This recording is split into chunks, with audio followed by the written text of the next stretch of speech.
Hello friends. In today's documentary, we will talk about Archons, the worst beings in the universe, the illusionists who duplicate reality. To understand what an Archon is, let's start with an important aspect. The Queen of Great Britain owns 1/6 of the world's land area, and keep that in mind as we get to the subject of Archon. Archons were mentioned in texts left over from the burning of the library in Alexandria as mysterious beings. But the powers that followed lost 1,300 years by erasing records of Archons from our history. In 1945, in one of the caves of a mountain, a peasant made an extraordinary archaeological discovery at Nag Hammadi. Here in Upper Egypt, the peasant Muhammad Ali discovered 52 texts that include the so-called secret gospels, poems and myths attributing to Jesus sayings and beliefs that are very different from the New Testament. The Nag Hammadi manuscripts contain a variety of texts, from secret gospels, poems and quasi-philosophical descriptions of the origin of the universe, to myths, magic and ritual instructions. Muhammad Ali al-Samman, who discovered the manuscripts, acknowledged that some of the texts had been lost forever, burned or thrown away. But what remains is remarkable. 52 texts from the first centuries of the Christian era, including a collection of hitherto unknown Christian Gospels. The first codex contains 5 books, the Prayer of St. Paul, the Apocrypha of Jacob, the Secret Book of Jacob, the Gospel of Truth, the Treatise on the Resurrection and the Tripartite Treaty. The second codex contains 7 books, the Apocrypha of John, the Gospel of Thomas, the Gospel of Philip, the Hypostases of the Archons, on the origin of the world, the Exaggeration of the soul. The Hypostases of the Archons.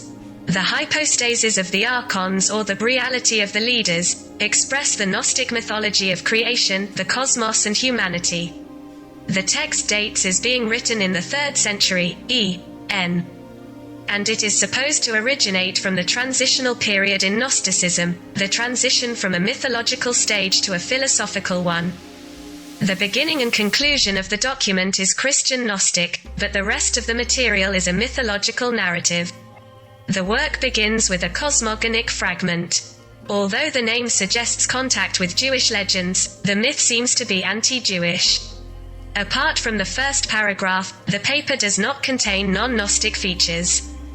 As the original text has not been discovered yet, the only version available today is the one found at Nag Hammadi. The reason why the Nag Hammadi texts, which date back to 2,100 years ago, 100 BC, are important, is that they were not arranged by anyone. The texts were not altered, destroyed or omitted as in the Bible. No one he failed to distort them as he would have liked in reality, to stop the masses from gaining access to knowledge. Fortunately, the documents were successfully translated, and when they were read by several people resulted in a clear discussion of what the Archons are. These texts were buried in a deep cave in Egypt. In order to preserve the precious information they contained, the writings consist of 13 codes containing over 50 texts, which is an important amount of information. A very descriptive document about a world totally different from the one we know. People do not realize that 2,000 years ago, there was a religion on this planet called Gnosticism, which was the largest religion in the world at that time and which competed with Hinduism. You can go to college to study the history of religion, and no one will ever tell you about Gnosticism. The Nag Hammadi texts provide a description of the Gnostic faith. Gnostic is a Greek word meaning knowledge, gnosis. Gnostics believe that liberation from obsessive-compulsive prejudices can be achieved only through knowledge, through the consumption and evaluation of the reality also offered by knowledge.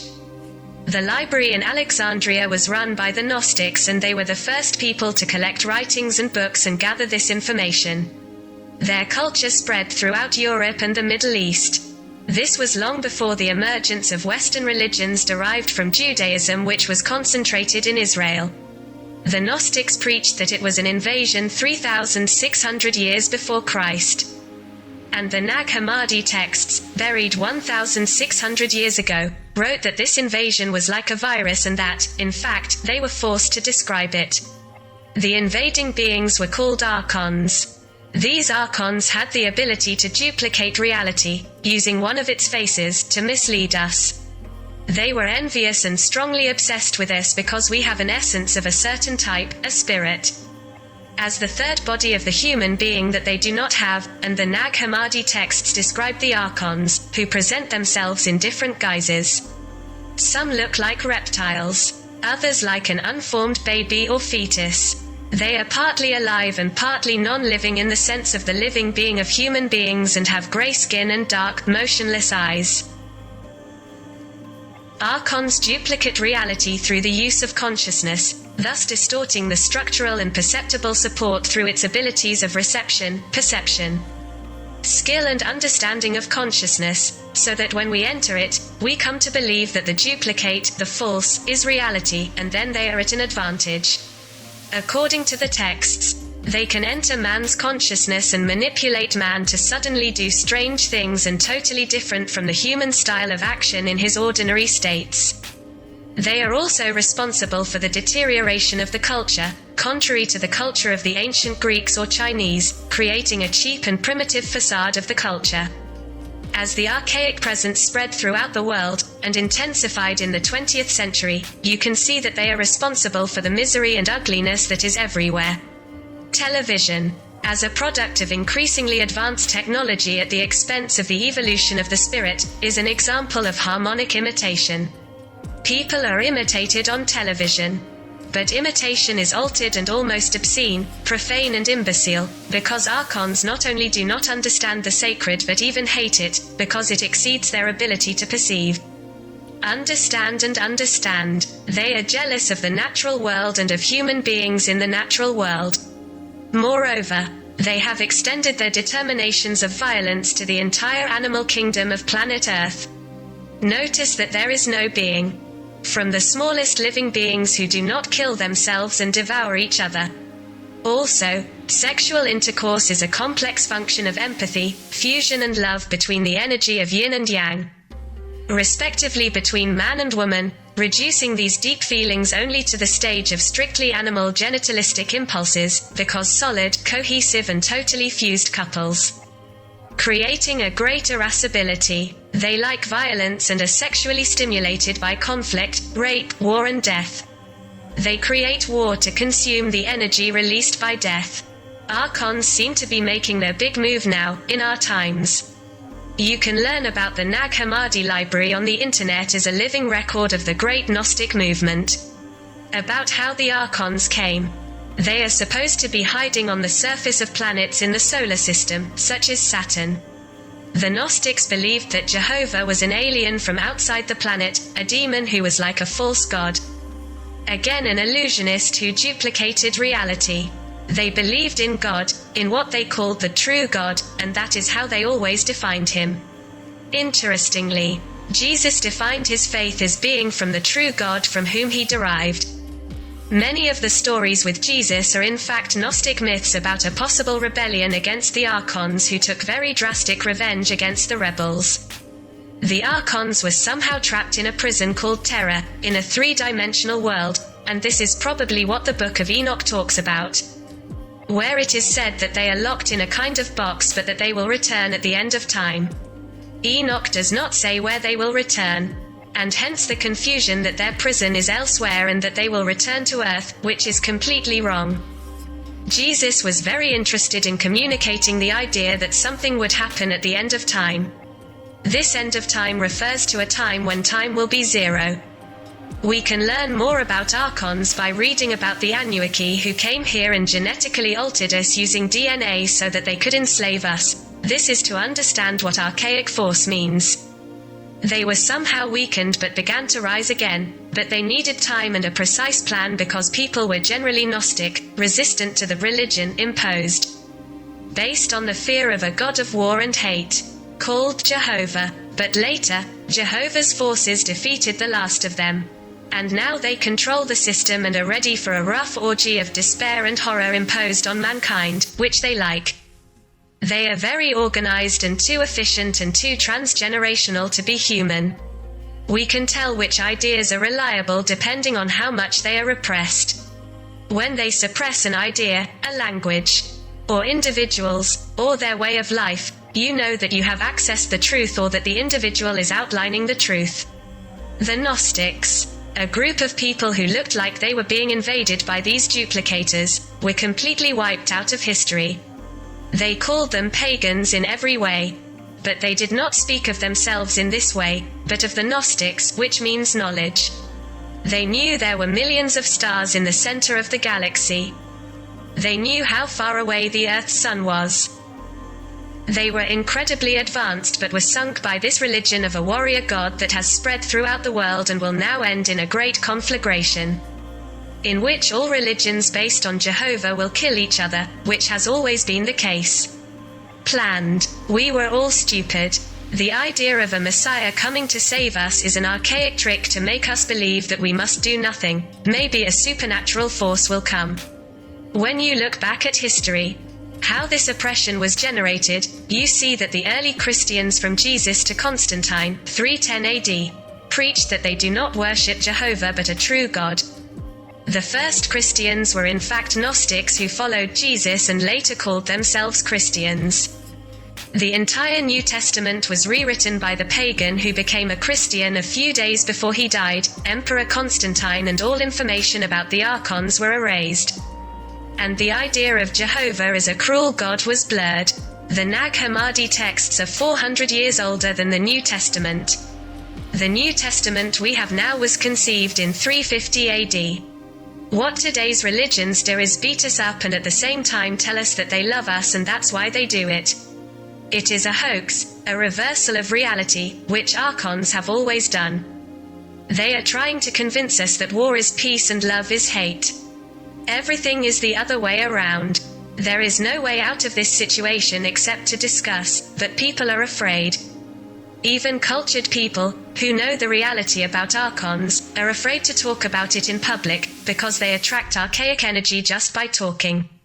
But in this late phase of the game, we need to start thinking about who is fooling us and why, and study what the ancients had to say about it. So now the Archons are the Talmudic Zionists. They are a part or probably the core. They used Judaism to destroy mankind and hide behind the honest Jewish people. That explains why there is so much tragedy in the world and why so many dead. Why people hate each other and why they kill themselves with fervor beyond imagination. People are killed, and something is physically nourished by the energy of these crimes and the shed blood. There is a thirst for black and satanic blood, and we are in the hands of these beings. They made their plan long beforehand and intensified their action over the past 200 years. Now they do it openly, imposing tragedy on the stupid and helpless population.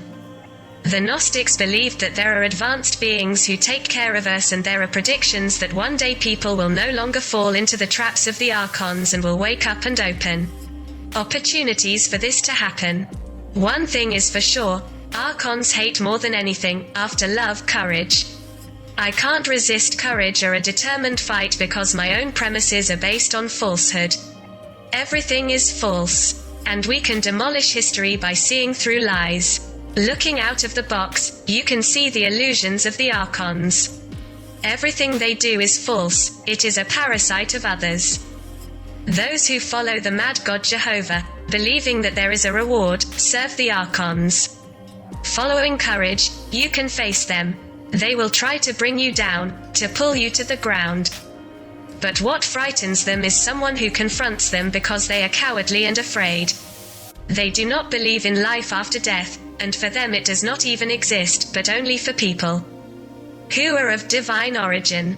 That's what the Gnostics said, as well as that we are gifted with intelligence, reason, and logic, and that's what makes Archons so envious. Because we have this innate creative intelligence and we can solve any problem. The final test for humanity is to recognize the problem of Archons and seek solutions. The solution to this problem is to love each other unconditionally. Here I recall what Jesus said when he was asked by the Pharisees what the most valuable commandment was. In fact, they were referring to the 10 given by Jehovah to Moses. Jesus answered them in a very surprising way. There are only 2 commandments: love the Lord your God with all your heart, with all your soul, and with all your strength, and with your neighbor as yourself.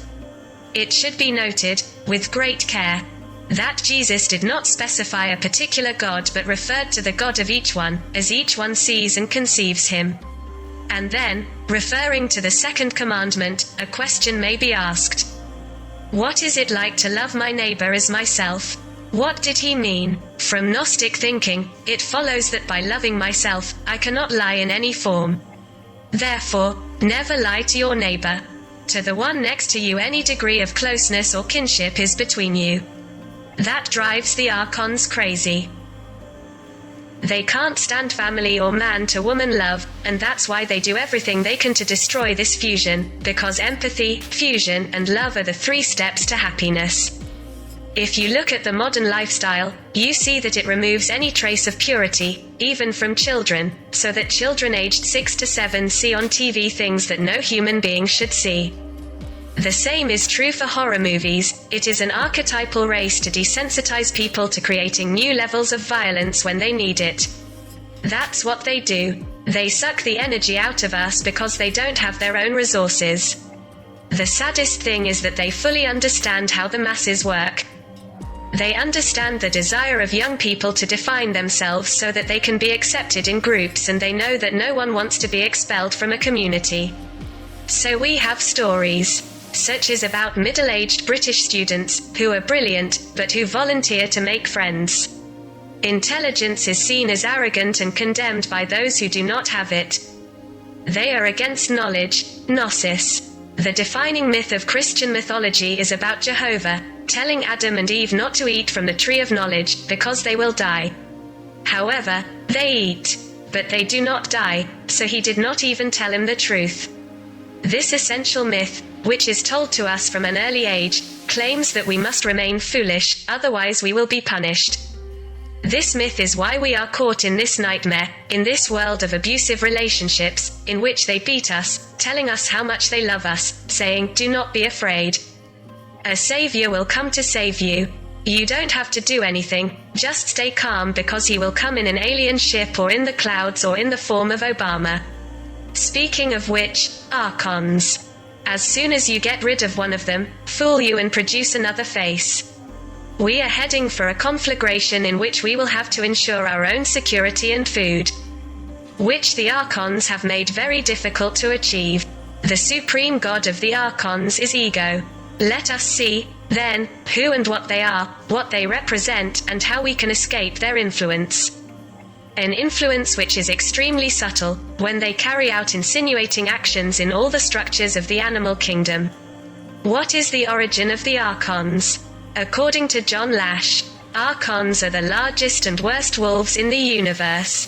When the divine feminine aspect of the source sent the call of souls to come, to be part of this grandiose experience of ascension, many responded. Not only was there an opportunity to grow rapidly, spiritually, but it was also a chance to be a part of the greatest pattern of biological creation ever created. The Archons did not hear the call, and from keeping that fundamental rule, which balances harmony in the universe, action and reaction. Some souls told them of their plans to incarnate in the densest and most polarized environment created before. Material environment. The Archons did not believe the information received from the souls, because they did not hear the call themselves.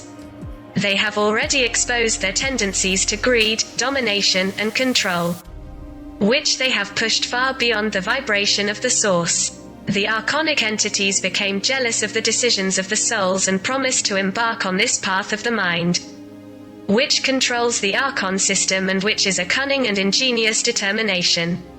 Once the Archons realized how easy it would be for them to control beings in such a dense environment, they did not want souls to succeed in exiting their system. They realized that they could give them this experience for a very, very long time, and so they could feed on the negative energy, the dense energy created by their control system, following them down in the experiment and giving difficulties, through extreme polarity, to all those who belong to the animal kingdom.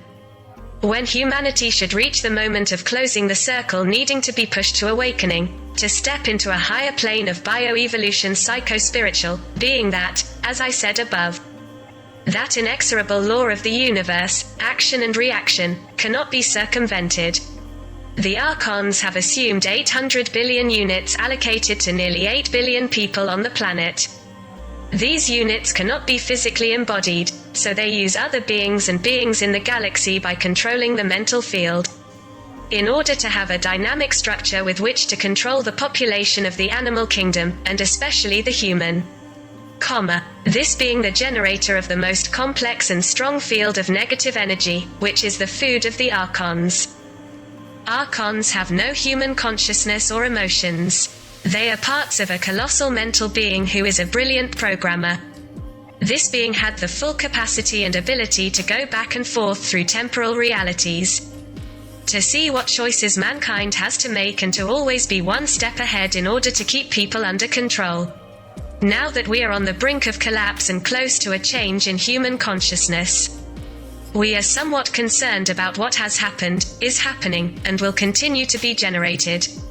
If we understand the phenomenon in all its complexity, we may be able to make conscious decisions to break the schedule and become truly free, and the secret is not difficult to understand and comprehend. The basic condition is to permanently generate endorphins, hormones of happiness, through a state of good mood, without whining no matter what trouble comes upon us. To be constantly happy, to laugh, to sing and to always listen to music of good taste. Let us remember the example of Job in the Bible, who, after losing his wealth and becoming ill with leprosy, piled up a pile of garbage, scratching himself with a shard, in the best of moods, saying, "God has given, God it took. May the name of the Lord be blessed." And when his wife came and said to him, "But curse God once and die so that you will not suffer so much," he replied, "You are mad, woman. Just as we receive the good ones, we should also receive the bad ones." And now, let's find out what are the actions of permanent people, through which they generate negative energies as food for the Archons. Is there any difference between Archoni and archangels, or, in reality, do they both work for the same team? Considering the etymology of the two nouns, we must not limit ourselves to observing only their roots, but also their phonetics. For example, the phrase on, from Archon, sounds exactly like an, from Anunnaki, oxygen mononitride unnaki or archonunaki. In the case of Archon versus archangel, archangel. In English, what attracts attention is the following name, Archangel, archangels in English. So, from the perspective of their functions and concerns, there is not much difference between Archons and archangels. In fact, archangels are ministers of Archons. Who the Archons are, and what they are after Archons are part of the Demiurge's network and, practically, feed on our fears, emotional states generated by, through the various control systems, such as, the religious system, the system of government, the official media and the financial system, etc., etc., etc. According to Cameron Day, Jehovah, Yahweh, IHVH, the God of Moses, plays a major role in this deception, which uses fear as an instrument of control. It is noteworthy that Yahweh was thirsty for blood as it results from the Old Testament and gave precise and clear instructions to Moses regarding the sacrifices so that not a drop of blood would be lost. This thirst for blood is bizarre, given that even sacrificed animals and sometimes humans were part of the creative process. What did these sacrifices mean? Why did it take so much blood? These questions seem to remain unanswered, as all the arguments converge that Yahweh is a reptilian ruler, who proclaimed himself God, insisting on substituting himself for the total, fundamental, and absolute God, and manipulating mankind at will. The word archangel is mentioned in the Bible only twice. 1 Thessalonians 4:16, for the Lord himself at the cry of the commandment, at the sound of the voice of the archangel, and at the sound of the trumpet of God. First, the dead will rise in Christ, then we, the living, who will remain, will be caught with them in the clouds, to meet the Lord in the air, and so we will always be with the Lord. Judas 1-9. But even the archangel Michael, when he rebelled against the devil and quarreled with him for the body of Moses, did not dare to bring a mocking accusation against him, but only said, "The Lord rebuke you." The Jewish tradition celebrates 7 archangels: Michael, Gabriel, Raphael, Uriel, Raguel, Sarachael and Remiel. New Age followers believe that certain archangels control celestial bodies, as follows: Michael, the sun; Raphael, Mercury; Uriel, Venus; Melchizedek, the earth; Gabriel, Luna; Samuel, Mars; Zadkiel, Jupiter; Japhiel, Saturn. Many people have channeled the messages of the archangels without realizing that they are being deceived by these incurable liars. Message after message. It can be seen that fragments of truth are being transmitted to the sewers, only to be convinced that the respective, heed the contact of each one, is part of the good ones. The transmissions are real, the content of the messages seems to be uplifting, while the only thing they deliver is usually a big fake.